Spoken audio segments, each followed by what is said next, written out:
National Herald case में राहुल गांधी और सोनिया गांधी का नाम सामने आ चुका है। ईडी ने तो बकायदा चार्जशीट फाइल कर दी है। ईडी की चार्जशीट में राहुल गांधी और सोनिया गांधी को आरोपी बनाया गया है। चार्जशीट में कांग्रेस नेता सैम पित्रोदा और राजीव गांधी फाउंडेशन के ट्रस्टी सुमन दुबे को भी अभियुक्त बनाया गया है। मामले की सुनवाई 25 अप्रैल को होगी। अब सवाल यह है कि आखिर सोनिया गांधी और राहुल गांधी इस नेशनल हेराल्ड केस में कैसे फंसे। नेशनल हेराल्ड अखबार का प्रकाशन एजेएल यानी कि एसोसिएटेड जर्नल्स लिमिटेड करती है। इसका मालिकाना हक यंग इंडिया प्राइवेट लिमिटेड के पास है। इस कंपनी में सोनिया गांधी और राहुल गांधी दोनों की हिस्सेदारी है। यही वजह है कि ईडी की जांच की आंच उन तक पहुंची है। अगर 75 साल पहले सरदार पटेल की बात पंडित जवाहरलाल नेहरू मान लिए होते तो शायद राहुल गांधी और सोनिया गांधी आज नहीं फंसते।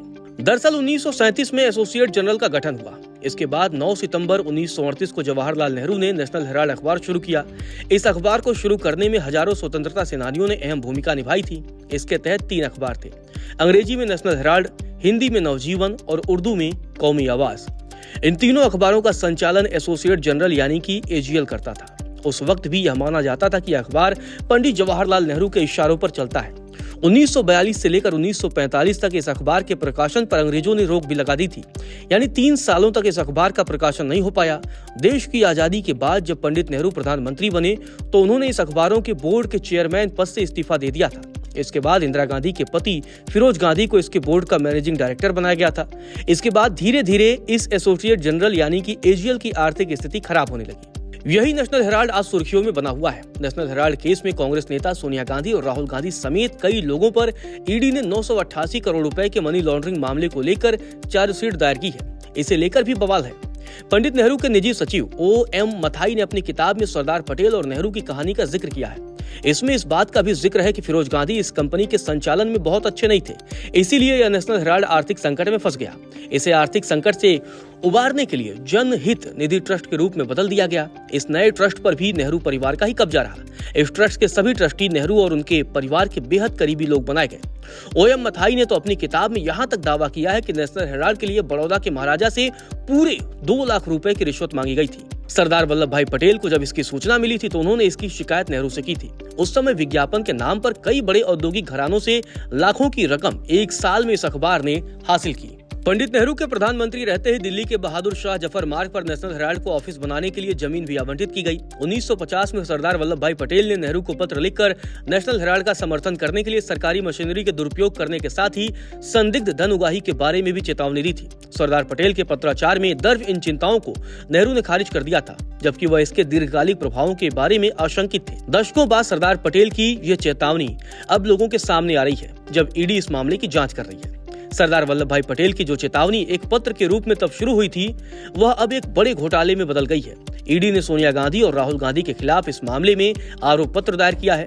इसमें उन पर यंग इंडिया लिमिटेड के जरिए 5000 करोड़ रुपए की संपत्ति का दुरुपयोग करने का भी आरोप लगाया गया है, जो उनके नियंत्रण में है और नेशनल हेराल्ड और उसकी मूल कंपनी एसोसिएट जनरल लिमिटेड से जुड़ी है। 5 मई 1950 को सरदार वल्लभ भाई पटेल ने नेहरू को पत्र लिखकर चिंता जताई कि नेशनल हेराल्ड ने हिमालयन एयरवेज से जुड़े 2 व्यक्तियों से 75,000 रुपए से अधिक की रकम स्वीकार की। उन्होंने बताया कि एयरलाइन ने भारतीय वायुसेना की आपत्तियों को दरकिनार करते हुए अवैध रूप से रात्रि हवाई डाक सेवा के लिए सरकारी अनुबंध इसके जरिए हासिल किया। उसी पत्र में सरदार वल्लभ भाई पटेल ने नेहरू को आगाह किया था कि नेशनल हेराल्ड ने अखानी नामक एक व्यवसायी से धन स्वीकार किया था, जो उनकी विमानन कंपनी के लिए रात्रि डाक अनुबंध हासिल करने में शामिल था। सरदार पटेल ने उल्लेख किया कि अखानी टाटा और एयर सर्विसेज ऑफ इंडिया जैसी फर्मों से भी धन जुटा रहा था। पत्र में आगे पटेल ने नेहरू को लिखा था कि अखानी पर बैंकों से धोखाधड़ी करने के लिए विभिन्न अदालतों में पहले से ही कई आरोप हैं। उन्होंने तत्कालीन केंद्रीय मंत्री अहमद किदवई द्वारा नेशनल हेराल्ड के लिए धन जुटाने के लिए अपने पद का दुरुपयोग करने के बारे में भी चेतावनी पत्र के जरिए दी थी, जिसमें जेपी श्रीवास्तव जैसे लखनऊ स्थित व्यापारियों से धन इकट्ठा करना भी शामिल है। उसी दिन 5 मई 1950 को नेहरू ने पटेल को ऐसे लहजे में जवाब दिया था जिससे लगता था कि उन्हें शांत करने की कोशिश की जा रही थी। नेहरू ने अपने पत्र में उल्लेख किया था कि उन्होंने अपने दामाद फिरोज गांधी, जो उस समय नेशनल हेराल्ड के महाप्रबंधक थे, से इस अवैध धन संग्रह के आरोपों की जांच करने के लिए कहा है। इससे ठीक अगले ही दिन 6 मई को पटेल ने नेहरू के दावों को दृढ़ता से खंडन करते हुए फिर से नेहरू को जवाब दिया। फिर पटेल को शांत करने का प्रयास किया गया, लेकिन सरदार पटेल के द्वारा अवैध फंडिंग के बारे में जो चिंता व्यक्त की गई उसे दरकिनार कर दिया गया। हालांकि तब नेहरू ने यह स्वीकार किया था कि इसमें कुछ गलतियां हुई होंगी। इसके बाद 10 मई 1950 को लिखे अपने अंतिम पत्र में सरदार पटेल ने नेहरू से इस रुख पर स्पष्ट असंतोष व्यक्त किया था। गृह मंत्री के रूप में उन्होंने भुगतानों से जुड़ी बेईमानी और नेशनल हेराल्ड के वित्त पोषण से जुड़े संदिग्ध व्यक्तियों पर गहरी चिंता व्यक्त की थी।